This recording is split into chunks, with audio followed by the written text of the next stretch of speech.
in the next 2 to 3 years, we will become the most outstanding real estate group. Yes. Yes.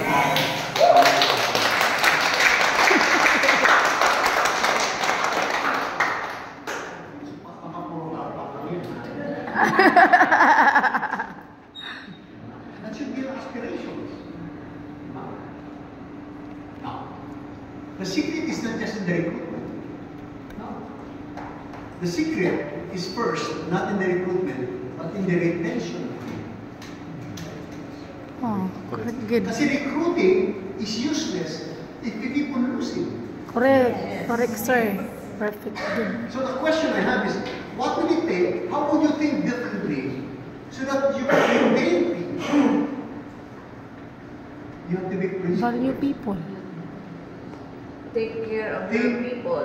Take care of your people. Think long term and make every person matter to you. Correct. Correct, good, sir.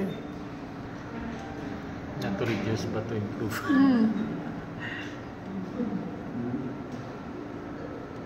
Hindi na sa isang mabaligya. Hindi magpahuway ng mga baligya kasi hindi magpahuway. Mahaba pang mahuway sa mga baligya. O bakit pala ka pang benta? Kailan ka pala benta, sikman sa kusik, ma'am, kapahuway ko. Okay, nakapulos ng isa. Nakapulos.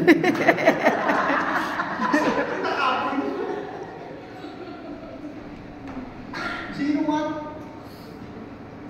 You can retain people best if you also make them think differently from the other agents of the other countries. And the best way to retain people is principle. The best way to make people succeed. Keep this in mind. I'm not kidding.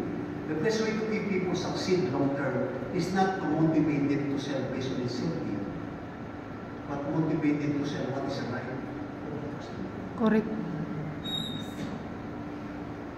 Because if you have a happy customer, because you sold him the right property that he needs, you can go back and sell a second, a third, a fourth, a fifth, and get it. Repeat customers. Customize, exactly, that's the word. So stop putting incentive as your most important thing. Incentive is nice. But you will get that anyway if you sell it to the right person because that's what it is. Kasi bawat isang produkto na ilalim mo.